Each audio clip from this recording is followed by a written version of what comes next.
Maya Rodriguez pressed her small face against the giant window and watched Earth get smaller and smaller.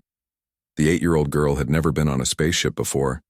Her heart beat fast with excitement as she saw the blue planet turn into a tiny dot among millions of stars. The spaceship's stellar horizon was huge. It could carry 3,000 people from Earth to other planets far away. Maya was going to visit her grandmother on a planet called Kepler 442b. Her parents had saved money for 2 years to buy her this ticket. They wanted her to see her grandmother before she got too old. Maya looked around the big passenger room. There were so many different kinds of people and aliens sitting in the seats. She had only seen aliens on TV before. Now she was sitting just a few rows away from tall blue creatures with 4 arms. Her teacher had told her these were called Zentari.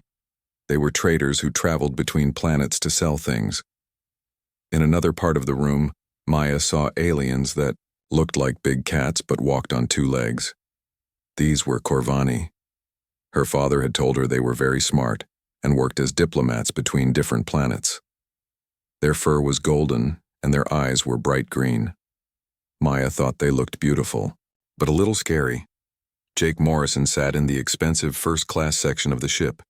He was 35 years old and worked for the FBI on Earth.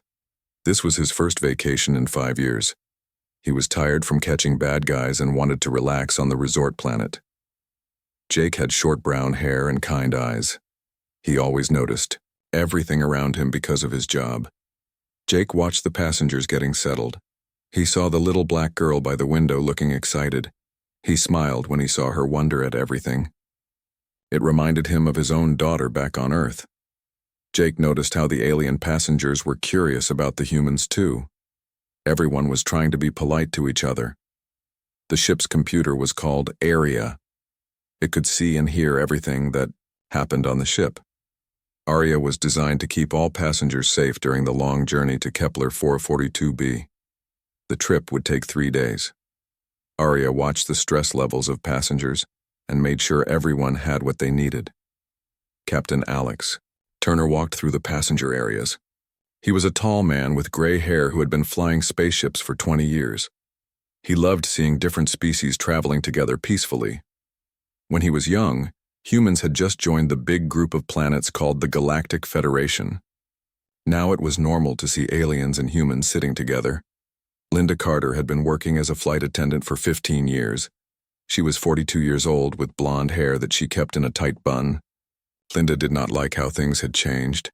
She remembered when spaceships only carried humans. She did not trust aliens, and she did not like some humans either. Linda had grown up in a small town where people who looked different were not welcome. Maya opened her backpack and took out a book about space planets. She wanted to learn everything she could before seeing her grandmother. The old woman had moved to Kepler 442b 10 years ago when doctors there found a cure for her sickness. Maya missed her grandmother very much. A young Zentari child in the seat across from Maya was also reading. The blue alien had big black eyes and was very thin. Maya wanted to say hello, but she was too shy. Her parents had taught her to be polite to everyone, but she had never talked to an alien before. Jake noticed the flight attendant starting to prepare food for the passengers. He saw Linda Carter and could tell she was not happy. Her face looked angry and she moved roughly as she got the food ready. Jake had learned to read people's faces in his job. Something about Linda worried him, but he could not say what. The Corvani diplomats were talking quietly among themselves. They were going to Kepler 442b for an important meeting about trade between planets. The cat-like aliens were very peaceful, but they cared deeply about protecting children. In their culture, hurting a child was the worst crime anyone could do. Maya looked at the menu on her seat screen. There were foods from many different planets. She picked chicken and rice because they seemed familiar. She had brought some Earth money to buy snacks later. Maya's mother had packed her favorite cookies in her backpack along with pictures of the family. The spaceship was flying smoothly through space. Through the windows, passengers could see colorful gases and distant stars. Some passengers had never left their home planets before. The humans pointed and took pictures while the aliens shared stories about the places they had seen. Jake ordered coffee and watched the passengers. He could see that most people were excited about the trip. The aliens seemed curious about human behavior while the humans stared at the aliens. It was like a big cultural exchange happening in space. Arya announced that food service would begin soon. The computer's voice was calm and friendly. Arya had been programmed to make passengers feel comfortable. The advanced computer could detect if someone was scared, angry, or sick. So far, most passengers seemed happy and relaxed. Linda Carter picked up the food cart and started moving through the passenger section. She had to serve everyone, but she did not want to serve the aliens or some of the humans. Her supervisors had told all flight attendants to treat everyone equally, but Linda found this very difficult. Maya put away her book and got ready for lunch. She was hungry and curious about space food. The little girl had no idea that her simple trip to see her grandmother would soon become something much bigger. She just wanted to eat lunch and maybe make a friend on the long journey. The stellar horizon continued flying toward Kepler 442b. Inside the ship, 3,000 passengers from dozens of different worlds were learning to live together in a small space. Most of them would have a peaceful journey, but some people carried old anger and fear in their hearts. These feelings would soon cause big problems for everyone on board. The vast emptiness of space surrounded the ship as it carried its precious cargo of hopes, dreams, and unfortunately, old human hatred that had no place among the stars. Linda Carter pushed the food cart down the narrow aisle between the seats. Her face showed her bad mood as she looked at all the different passengers. She did not want to serve food to the aliens, but she had to do her job.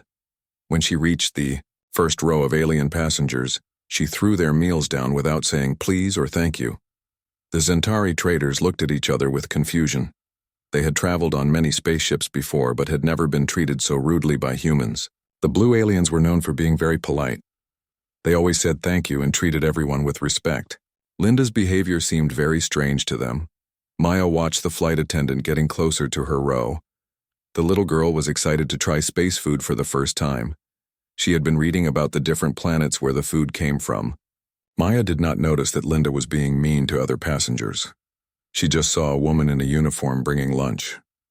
Jake Morrison could see everything from his first-class seat. He watched Linda being rude to the alien passengers and some of the human passengers too. Jake noticed that Linda was especially mean to passengers who had dark skin or looked different from her. His training as an FBI agent made him very good at seeing patterns in people's behavior. The Corvani diplomats were talking quietly among themselves. Their big green eyes watched Linda with growing concern. In their culture, being rude to guests was almost as bad as hurting someone. They could not understand why this human woman was being so unfriendly to travelers who had done nothing wrong. Linda reached Maya's row and slammed a food tray down in front of the 8-year-old girl. Maya looked up with a big smile and said, "Thank you," in her sweet voice. Linda did not smile back. Instead, she stared at Maya with cold eyes that made the little girl feel uncomfortable. Maya opened her food container and found chicken and rice just like she had ordered. But the container was very full and the lid was hard to take off. She struggled with it using her small hands. Other passengers around her were having the same problem with their food containers. A Zentari child across the aisle was watching Maya try to open her food. The blue alien wanted to help, but did not know if it was okay to talk to human children. The Zentari had been taught to be very careful around other species' young ones. Maya finally got her food container open, but it was too full. When she tried to reach for the small package of crackers next to her drink, her elbow bumped the container. Chicken and rice spilled across her tray table, and some fell on the floor near her feet. The little girl's eyes filled with tears. She was embarrassed and worried that she would get in trouble. Maya quickly tried to clean up the mess with her small napkin. She looked around to see if anyone had noticed her accident. Linda Carter saw the spilled food and marched back to Maya's seat. Her face was red with anger. She stood over the little girl like a giant tower and pointed at the mess. "Look what you did, you clumsy little girl," Linda said in a loud voice. "You people never know how to behave properly anywhere you go." Maya looked up with confusion. She did not understand what Linda meant by, "you people." The little girl just wanted to clean up and eat her lunch. She whispered that she was sorry and tried to pick up the rice with her fingers. Sorry doesn't clean up this mess, Linda said even louder. Your kind always makes problems wherever you go. You don't belong on nice ships like this one. The alien passengers around Maya stopped eating and stared at Linda. They had never heard a human talk to a child this way. The Zentari traders started recording everything with their bioneural implants. Their species always recorded important events to share with their families back home. Jake Morrison heard Linda's loud voice and looked toward the economy section. He could see the flight attendant standing over a small passenger, but could not hear exactly what was being said. Something about the scene made him feel worried. Jake unbuckled his seatbelt and stood up to get a better view. Maya started crying, quietly. She did not understand why the nice flight attendant was being so mean to her. At home, adults were usually kind to children. Maya's parents had taught her to be polite and say sorry when she made mistakes. She thought that would be enough. Stop crying and clean this up right now, Linda demanded. You're making noise and bothering the other passengers. But Maya was 8 years old and the mess was too big for her to clean by herself. The rice was sticky and had spread across the floor. Her small napkin was not big enough to pick up all the food. An older Zentari trader leaned forward to offer help. Small human, would you like assistance? The alien asked in careful English. Linda spun around and glared at the blue alien. Stay out of this. This child needs to learn responsibility. Her people need to learn to behave better. The Zentari trader pulled back, shocked by Linda's rudeness. In Zentari culture, all adults helped all children regardless of what species they belonged to. Linda's words made no sense to the peaceful alien. The Corvani diplomats were now paying full attention to what was happening. Their sensitive hearing could pick up every word Linda was saying. The cat-like aliens looked at each other with alarm. They had never seen an adult human be so cruel to a human child. Maya's crying got a little louder. She was scared and did not know what to do. The food was still on the floor and Linda was still standing over her looking angry. Maya wished her parents were there to help her. I said, stop crying, Linda shouted. You're disturbing everyone around you. Maybe your parents should have taught you better manners before sending you to travel with civilized people. Jake Morrison was now walking toward the economy section. He could hear Linda's voice getting louder and angrier. Other passengers were turning to look at what was happening. Jake could see that whatever was going on was getting worse, not better. The ship's computer area was monitoring stress levels throughout the passenger areas. The advanced system detected high stress coming from Maya's section, but had not yet identified the exact cause. Arya began running diagnostics to determine if there was a safety threat. Linda looked down at Maya, who was still trying to clean up with her tiny napkin. The sight of the crying child seemed to make Linda even more angry instead of making her feel sorry for the little girl. You people are all the same, Linda said with hatred in her voice. Always making messes and expecting others to clean up after you. You don't deserve to be on the same ship as decent passengers. Maya did not understand most of what Linda was saying, but she could tell the woman hated her for some reason. The little girl felt more scared and alone than she had ever felt in her whole life. Maya wiped her tears with the back of her small hand and looked up at Linda Carter. The 8-year-old girl did not understand why this woman was being so mean to her. Maya had always been taught to be polite and respectful to adults. Her parents had raised her to speak up for herself when something was wrong. I said I was sorry, Maya said in her quiet voice. I did not mean to spill my food, I was just trying to get my crackers. Linda's face turned even redder with anger. She could not believe this little girl was talking back to her. In Linda's mind, certain people were supposed to stay quiet and not cause trouble. She pointed her finger at Maya's face. Don't you dare talk back to me, little girl, Linda shouted. You need to learn your place. Children like you should be grateful you're even allowed on this ship. The Zentari traders were now all watching and recording everything with their implants. They had never seen anything like this before. On their home planet, adults protected and cared for all children. The idea of an adult being cruel to a child was completely foreign to their peaceful culture. Maya's bottom lip trembled, but she tried to be brave like her father had taught her. My daddy says I should always be polite, but I should also stand up for myself when people are being mean for no reason. Those words made Linda explode with rage. How dare this child quote her father to her? Linda had been holding back her true feelings, but now all her hatred came pouring out. Your daddy should have taught you to keep your mouth shut, Linda screamed. Your kind needs to learn that you don't belong with decent people. You're nothing but trouble wherever you go. Jake Morrison was now halfway through the economy section, moving quickly toward the disturbance. He could hear Linda shouting and see that she was standing over a small child. His FBI training told him this situation was about to get much worse. Jake started moving faster.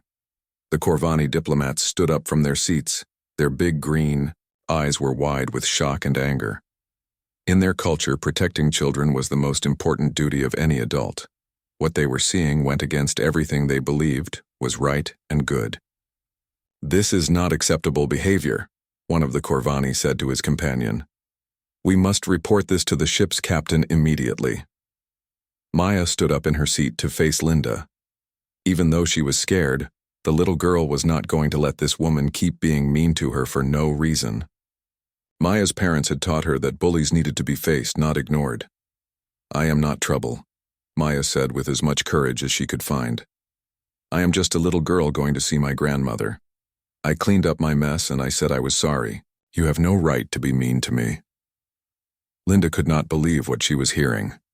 This 8-year-old child was standing up to her like an adult. Linda's hatred and anger reached a boiling point. Without thinking, she raised her hand high in the air. You need to learn some respect, Linda screamed. Jake Morrison saw Linda's hand go up and knew exactly what was about to happen. He had seen this kind of situation many times in his work. Jake broke into a run, pushing past other passengers as fast as he could. The Zentari child across from Maya gasped and pointed. All the adult Zentari traders jumped to their feet. They could not believe a grown human was about to hit a small human child. This went against everything they thought they knew about human nature. Maya saw Linda's hand coming down toward her face. The little girl tried to protect herself by putting her hands up, but Linda was much bigger and stronger than Maya. Linda's hand came down hard and fast. The slap echoed through the passenger section like a gunshot. Linda's hand hit Maya's cheek with a loud crack that everyone could hear. The force of the blow knocked Maya back into her seat. The left side of her face turned bright red and started to swell. Maya cried out in pain and shock. She had never been hit by an adult before. Her parents had never raised a hand to her in her whole life. The little girl held her burning cheek and looked up at Linda with tears streaming down her face. The entire passenger section went completely silent. Every human and alien passenger stared in complete shock at what had just happened. Nobody could believe they had just watched an adult woman punch a small child in the face. The Zentari traders were frozen with horror. Their bioneural implants had recorded everything, but they wished they had not seen it. Several of the blue aliens started making distressed clicking sounds that meant extreme upset in their language. The Corvani diplomats roared with anger. The tiu sound they made was like nothing the human passengers had ever heard before. It was the sound Corvani made when they saw the ultimate crime being committed. Their fur stood up all over their bodies and their green eyes blazed with fury. Jake Morrison reached Maya's row just seconds too late to stop the attack, but he was there to see everything that happened next. The FBI agent's face went hard with professional anger. His years of training kicked in as he assessed the situation. Linda Carter looked down at Maya's red, swollen face and felt a moment of satisfaction. In her twisted mind, she had just taught this child an important lesson about knowing her place. Linda did not realize that her actions had just changed everything for everyone on the ship. Maya sobbed and held her cheek. The pain was terrible, but the shock was even worse. She could not understand how any adult could hit a child so hard just for spilling food and trying to defend herself. The ship's computer ARIA detected the physical assault immediately. The advanced system registered the sound of the slap, Maya's cry of pain, and the sudden spike in stress levels throughout the passenger section. Emergency protocols activated automatically. Captain Alex Turner received an urgent alert on his communication device. The message from ARIA was simple but alarming. Physical assault detected in passenger section. Minor child victim. Immediate. Response required. Jake Morrison looked at Maya's injured face and then up at Linda Carter. His voice was calm but deadly serious when he spoke. "Ma'am, I need you to step away from this child right now." Linda turned to look at Jake with surprise. She had been so focused on Maya that she had not noticed the man approaching. Linda was still filled with rage and ready to fight anyone who tried to interfere. "This is none of your business," Linda snapped. "Go back to your seat and mind your own affairs." Jake reached into his pocket and pulled out his FBI badge. He held it up so Linda and all the nearby passengers could see it clearly. "Actually, ma'am, assaulting a minor child is very much my business. I am Agent Jake Morrison with the Federal Bureau of Investigation, and you are under arrest." Linda Carter stared at Jake Morrison's FBI badge with disbelief. Her face went from red with anger to white with fear in just a few seconds. She had not expected anyone to challenge her actions, especially not a federal agent. Linda's hands started to shake as she realized how much trouble she was in. "You cannot arrest me," Linda said, her voice much quieter now. "I was just doing my job. That child was being disrespectful and needed to learn a lesson." Jake Morrison stepped between Linda and Maya, protecting the injured child with his body. His years of FBI training had taught him how to stay calm in dangerous situations. His voice was steady and professional when he spoke. "Ma'am, you just committed assault on a minor child in front of dozens of witnesses. I watched you strike this little girl in the face with enough force to leave visible injury. That is a federal crime." Maya was still crying and holding her swollen cheek. The little girl looked up at Jake with grateful eyes. Finally, an adult was standing up for her and protecting her from the mean flight attendant. Maya had never been so scared in her whole life. Jake knelt down next to Maya's seat so he could look at her face closely. The left side of her cheek was bright red and starting to turn purple. Jake could see the clear outline of Linda's hand printed on the child's skin. "Hello there, sweetheart," Jake said gently to Maya. "My name is Jake, and I am here to help you. Can you tell me your name?" "My name is Maya Rodriguez," the little girl whispered through her tears. "I am 8 years old, and I am going to see my grandmother on Kepler 442b. Jake smiled kindly at Maya. "That sounds like a wonderful trip, Maya. I am very sorry this happened to you. No adult should ever hit a child like that. You did nothing wrong." The Zentari traders were still recording everything with their bioneural implants. They had never seen humans handle a crisis like this before. The blue aliens were impressed by how quickly Jake had taken control of the situation and how gently he was treating the injured child. One of the older Zentari traders approached Jake carefully. The blue alien spoke in slow, careful English so everyone could understand. "Human Agent Morrison, my people have recorded this entire incident. We will gladly share our recordings with your authorities as evidence of this crime." Jake looked up at the Zentari trader with surprise and gratitude. He had not expected the alien passengers to offer help with a human legal matter. "Thank you very much," Jake said to the Zentari. "That evidence will be very important for making sure justice is done." The Corvani diplomats also came forward. Their golden fur was still standing up with anger, but they spoke in calm, dignified voices. "Agent Morrison, in our culture, protecting children is the highest duty of any adult. We wish to formally commend your swift action in defense of this innocent child." Jake was amazed by the response from the alien passengers. He had expected them to stay out of human business, but instead, they were offering support and praise for doing the right thing.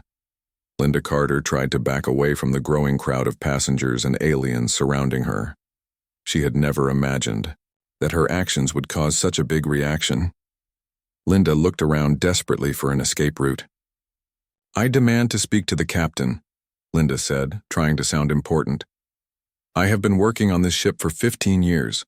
My word should count for more than some child who spilled food and aliens who do not understand human discipline." Jake stood up to his full height and looked Linda directly in the eyes. His FBI badge was still visible on his jacket. "Ma'am, the captain is already on his way. The ship's computer detected your assault and automatically alerted him. But your 15 years of service do not give you the right to abuse passengers, especially children."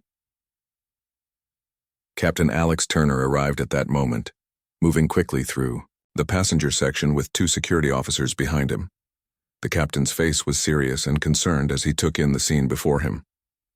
Agent Morrison, I received an emergency alert from Area about an assault. Can you please explain what happened here? Jake gave Captain Turner a clear, professional report of everything he had witnessed. He described Linda's increasingly aggressive behavior toward Maya, the spilled food incident, and the final assault when Linda struck the child in the face.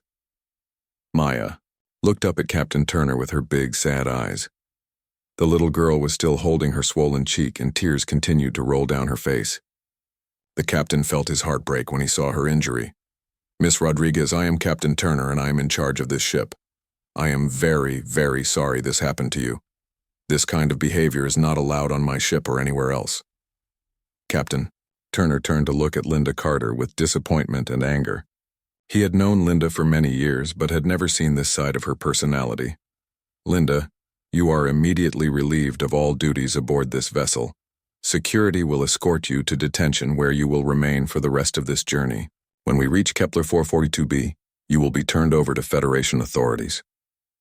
Linda's face went completely white. She realized her career was over, and she would probably go to prison. All her years of service meant nothing now that she had committed such a serious crime.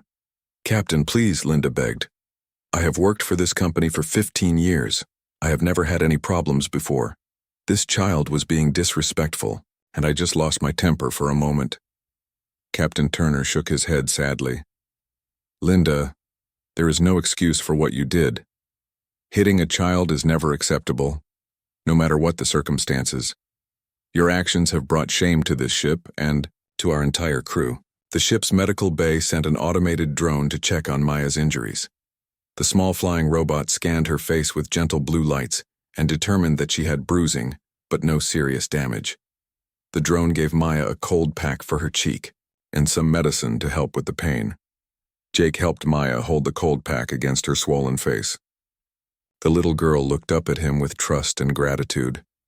Thank you for helping me, Agent Morrison, Maya said quietly. I was really scared and I did not know what to do. You were very brave, Maya, Jake told her. You stood up for yourself when someone was being unfair to you. That took real courage. The Zentari child who had been sitting across from Maya finally found the courage to speak. The young blue alien approached slowly and offered Maya a small, glowing crystal. This is healing crystal from my homeworld, the Zentari child said in broken English. It helps with pain and sadness. My grandmother says it brings good luck to children who are hurt. Maya accepted the crystal with wonder. It was the first gift she had ever received from an alien, and it made her feel less alone and scared. Captain Turner watched as security officers put restraints on Linda Carter and prepared to escort her to detention. He felt sad that one of his crew members had caused such pain to an innocent child. The alien passengers began returning to their seats, but many of them stopped to speak to Jake Morrison. They wanted to express their admiration for how quickly he had acted to protect Maya. Aria's voice came over the ship's communication system with an announcement for all passengers. This is Aria. All passengers, please be advised that the earlier disturbance has been resolved. Normal service will resume shortly. We apologize for any inconvenience. News about what happened to Maya spread quickly through the huge spaceship. Passengers talked to each other in the dining areas, recreation rooms, and walking paths. Everyone had heard about the flight attendant who hit a little girl and the FBI agent who stopped her. The Zentari traders sent messages to their home planet using their advanced communication technology.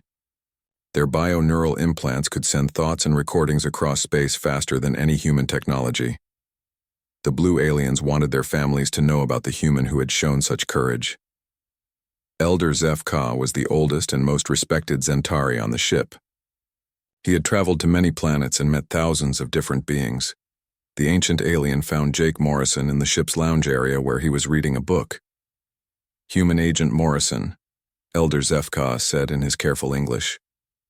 May I speak with you about what happened today? Jake looked up from his book and smiled. Of course, sir. Please sit down. I hope Maya's incident has not made your journey unpleasant. Elder Zefka sat in the chair across from Jake. His big black eyes studied the human's face carefully. The Zentari had lived for over 200 years and had learned to judge character very well. Agent Morrison, in my long life, I have seen many acts of courage and cowardice across the galaxy. Today I witnessed something that will be remembered on my homeworld for generations to come. Jake felt uncomfortable with the praise. I just did what any decent person would do. No adult should ever hurt a child. But that is exactly why your actions are so remarkable, Elder Zefka explained. You had no duty to that child. She was not your family or your responsibility, yet you risked yourself to protect her without hesitation. The old Zentari pulled out a small device and showed Jake a holographic message. The blue writing floated in the air between them, glowing softly. This message has been sent to the Zentari High Council on our homeworld. It tells the story of the human individual hero phenomenon. We have a new example to add to our files about your species. Jake was confused. Individual hero phenomenon? What does that mean? Elder Zefka smiled, which looked strange on his blue, alien face. Most species in the galaxy work together for the good of their group, but humans are different. Sometimes a single human will risk everything to help a stranger, even when no one expects them to do anything. Meanwhile, the Corvani diplomats were having their own important conversations. Ambassador Kethra was the leader of their diplomatic mission. She was a beautiful golden cat-like alien with bright green eyes and flowing fur. Ambassador Kethra called a meeting with her diplomatic team in their private quarters. The Corvani were very formal aliens who followed strict protocols for everything they did. My fellow diplomats, Ambassador Kethra began, today we witnessed an event that must be reported to the Galactic Federation Council immediately. The other Corvani diplomats nodded seriously. They had all been shocked by Linda Carter's attack on Maya, but they had been equally impressed by Jake Morrison's response. The human Linda Carter committed the ultimate crime in our cultural definition, Ambassador Kethra continued. She harmed an innocent child of her own species for reasons of tribal hatred. This behavior is completely unacceptable in civilized society. But Ambassador, said a younger Corvani diplomat, the human Jake Morrison showed the ultimate virtue by protecting that same child at personal risk. How do we balance these two opposite behaviors in our report? Ambassador Kethra thought carefully before answering. We report both truths. Humans are capable of great evil and great good, sometimes at the same time and place. This makes them dangerous but also potentially very valuable allies. Down in the medical bay, Maya was feeling much better. The medicine had helped with the pain, and the swelling in her face was going down. The ship's doctor was a kind woman named Dr. Patricia Wong, who specialized in treating children. How are you feeling now, Maya? Dr. Wong asked while checking the little girl's cheek with a gentle scanner. Much better, thank you, Maya replied. My face does not hurt so much anymore. And look at this pretty crystal the Zentari girl gave me. Maya held up the glowing healing crystal that the young Zentari had given her. The crystal pulsed with soft blue light that seemed to respond to Maya's emotions. That is very special, Dr. Wong said with a smile. The Zentari only give those crystals to people they consider to be true friends. You must have made quite an impression on them. Maya beamed with happiness. She had never had an alien friend before, and now she had several. The scary experience with Linda Carter was starting to feel less important than all the kind people who had helped her. Captain, Alex Turner was in his office writing reports about the incident. He had to file papers with the ship's company, the Galactic Federation, and the Earth authorities. The captain was not happy about what had happened on his ship. His communication system beeped with an incoming message. The screen showed the official seal of the Galactic Federation Council. Captain Turner straightened his uniform and accepted the call. Captain Turner, this is Counselor Vex Prime from the Federation Dispute Resolution Division. We have received multiple reports about an incident involving assault on a minor passenger. Please provide your full report immediately. Captain Turner spent the next hour explaining everything that had happened. He described Linda Carter's attack on Maya, Jake Morrison's intervention, and the responses from the alien passengers. Captain, Counselor Vex Prime said when the report was finished, this incident will be used as a case study in our interspecies relations training programs. The human Jake Morrison's actions will be held up as an example of proper moral behavior. Back in the passenger areas, Maya was playing a simple game with the young Zentari child whose name was Zixna. The two children had found ways to communicate despite speaking different languages. They used hand gestures, drawings, and simple words to understand each other. Zixna showed Maya pictures of her home planet on a small device. The Zentari world had blue skies and crystal cities that looked like they were made of diamonds. Maya showed Zixna pictures of Earth with its green forests and blue oceans. "Your planet very pretty," Zixna said in broken English. "Maybe someday I visit Earth and meet your family." "I would like that very much," Maya replied. "You can meet my parents and my grandmother when she comes back from Kepler 442b. Jake Morrison walked by and saw the two children playing together. The sight made him smile and feel proud of what he had done. Sometimes good things came from bad situations. Elder Zef Ka approached Jake again with another Zentari trader named Mor Ka, who was much younger. "Agent Morrison," Elder Zef Ka said, "I would like you to meet Mor Ka. He is a journalist who writes about human behavior for our planetary news networks." Mor Ka bowed politely to Jake. "Agent Morrison, our people are very interested in learning about human heroes. Would you allow me to interview you about your actions today?" Jake felt embarrassed by all the attention. "I really did not do anything special. Anyone would have helped that little girl." "But that is not true," Mor Ka explained. "We have studied many species across the galaxy. Most beings will only help members of their own family or tribe. But humans sometimes help complete strangers even when it costs them something." The young Zentari journalist pulled out a recording device. "Your species calls this behavior heroism, but we call it the human paradox. You are the only species we know that consistently produces individuals willing to sacrifice for others they have never met." Jake thought about what the alien was saying. He had never considered his actions to be unusual. In his mind, protecting children was just something adults were supposed to do. "Maybe you are right," Jake said finally. "But I hope that means other humans would do the same thing if they were in my situation." Ambassador Keth Ra found Jake later that evening in the ship's observation deck. The Corvani diplomat wanted to speak with him privately about official matters. "Agent Morrison, I have been authorized by the Galactic Federation Council to offer you a special commendation for your actions today. This honor is rarely given to beings who are not diplomats or government officials." Jake was surprised and honored. "Thank you, Ambassador, but I was just doing my job as a law enforcement officer." "No," Ambassador Keth Ra corrected him gently. "You were off duty and had no legal obligation to intervene. You chose to act because it was the right thing to do. That is the definition of heroism in any language." As the day ended, Maya fell asleep in her seat holding the glowing Zentari crystal. Her face was healing well and she was no longer afraid. Tomorrow she would reach Kepler 442b and see her grandmother. But she would never forget the day she learned that there were good people in the universe who would stand up for those who needed help. 3 days later, the stellar horizon arrived at Kepler 442b. The beautiful planet had purple skies and golden cities that sparkled in the light of 2 suns. Maya pressed her face against the window and watched her destination grow larger and larger. The little girl's bruise had almost completely healed thanks to the alien medicine and the Zentari healing crystal. More importantly, Maya was no longer afraid. She had learned that there were good people in the universe who would protect her when bad things happened. As the spaceship prepared to land, Maya hugged her new friend Zixna goodbye. The two children had spent the last 2 days playing together and learning about each other's worlds. They had become real friends despite being from different planets. "I will miss you very much," Maya told the young Zentari. "Thank you for being so kind to me and for giving me this beautiful crystal." Zixna's big black eyes filled with tears. Zentari children cried just like human children when they were sad. "I will miss you too, Maya. I hope we can see each other again someday."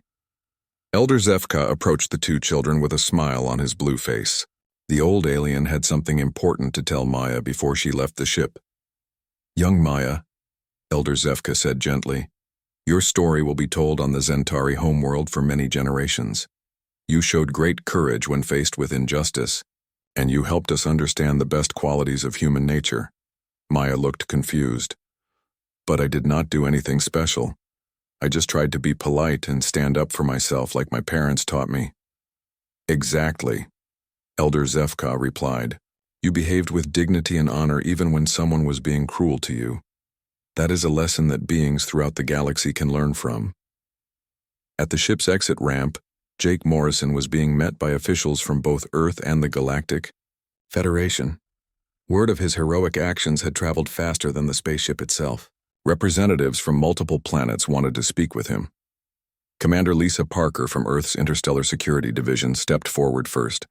She was a tall woman with gray hair and kind eyes who had flown to Kepler 442b specifically to meet Jake. Agent Morrison, your actions aboard the Stellar Horizon have brought great honor to Earth's law enforcement community. We are very proud of how you represented humanity in this difficult situation. Jake felt overwhelmed by all the attention. He was just a regular FBI agent who had done what he thought was right. Thank you, Commander Parker. I hope other officers would have done the same thing in my place. That is exactly the attitude that makes humans special, said a voice behind them. Jake turned to see Ambassador Kethra approaching with several other Corvani diplomats. Agent Morrison, Ambassador Kethra continued, the Galactic Federation Council has decided to use your response as the new standard for passenger protection protocols on all interstellar vessels. Your actions will become the training model for security personnel throughout the galaxy. Jake was amazed to learn that his simple act of protecting a child was being turned into official policy for spaceships everywhere. He had never imagined that helping Maya would have such far-reaching consequences. What does that mean exactly? Jake asked. Commander Parker explained. It means that security officers on every passenger ship will be trained to respond exactly like you did. They will learn to protect all passengers regardless of species, age, or background. Your intervention will be studied and copied by law enforcement across hundreds of worlds. Meanwhile, Maya was walking down the exit ramp with tears of joy in her eyes. At the bottom of the ramp stood her grandmother, Elena Rodriguez. The old woman had been waiting for 3 days to see her granddaughter. Maya, my precious girl, Grandmother Elena cried as she hugged Maya tightly. I heard about what happened to you on the ship. Are you okay? I am fine, Grandmama, Maya said, hugging her grandmother back. A very nice man named Agent Morrison helped me, and I made friends with aliens from other planets. Look at this crystal they gave me. Grandmother Elena examined the glowing Centauri crystal with wonder. She had lived on Kepler 442b for 10 years but had never seen anything so beautiful. This is very special, Maya. The Centauri do not give these crystals to just anyone. You must have impressed them very much. The alien children were very kind to me, Maya explained. They said I was brave for standing up to the mean flight attendant, but I was really scared until Agent Morrison came to help me. Grandmother Elena looked around and saw Jake Morrison talking to the officials nearby. She walked over to him with Maya by her side. Agent Morrison, Grandmother Elena said with tears in her eyes, I am Elena Rodriguez, Maya's grandmother. I cannot find words to thank you for protecting my granddaughter. Jake knelt down to Maya's level and smiled. Hello again, Maya. I am so happy to see you with your grandmother. Are you feeling better? Much better, Maya replied. And look, my alien friends gave me their communication codes so we can send messages to each other. I am going to have friends on other planets now. That is wonderful, Jake said. Maybe someday you will become an ambassador yourself and help different species understand each other. Elder Zefka and several other Centauri traders came over to say goodbye to Maya and Jake. The blue aliens had prepared special gifts for both humans. Agent Morrison, Elder Zefka said formally, the Centauri Trade Federation wishes to present you with this Medal of Individual Heroism. It is the highest honor we can give to a non-Centauri being. The medal was a beautiful blue crystal shaped like a star. It glowed with the same soft light as Maya's healing crystal. Jake accepted it with deep gratitude. Young Maya, Elder Zefka continued, we present you with this certificate of courage. It declares you to be an honorary friend of the Centauri people for all time. Maya gasped with delight as she received the crystal certificate. Her name was written in both English and Centauri symbols, and it sparkled with rainbow colors. At the Same time, Linda Carter was being led away in restraints by Federation security officers. The former flight attendant would face trial for assault, discrimination, and violation of interstellar passenger protection laws. Her actions had resulted in new policies that would protect travelers throughout the galaxy. Captain Alex Turner watched Linda being taken away with sadness. He had known her for many years but had never seen her true nature until the incident with Maya. "I am sorry this happened on my ship," Captain Turner told Jake. "Linda's behavior does not represent the values of our crew or our company." "I understand, Captain," Jake replied. "Every group has good people and bad people. What matters is how the good people respond when they see injustice." News reporters from multiple planets were covering the story. The incident had become famous throughout the Galactic Federation as an example of both the worst and best of human nature. A young reporter from the Earth Broadcasting Network interviewed Jake before he left the spaceport. "Agent Morrison, your actions have made you famous across the galaxy. Alien species are calling you a perfect example of human heroism. How does that make you feel?" Jake thought carefully before answering. "I hope it shows other humans that we have a responsibility to protect those who cannot protect themselves. If my actions inspire even one person to stand up for someone in need, then all this attention will have been worthwhile." Maya and her grandmother watched Jake's interview on a screen in the spaceport. The little girl felt proud to know such a good man. "Grandmama," Maya said thoughtfully, "when I grow up, I want to be like Agent Morrison. I want to help people and make friends with aliens from other planets." Grandmother Elena smiled and hugged Maya close. "I think you are already on your way to doing both of those things, my dear." As Jake prepared to board his shuttle back to Earth, he received one final surprise. Ambassador Kethra approached him with an official-looking document. "Agent Morrison, the Galactic Federation Council has voted to offer you a position as Special Advisor for Human-Alien Relations. Would you be interested in helping us create better understanding between species?"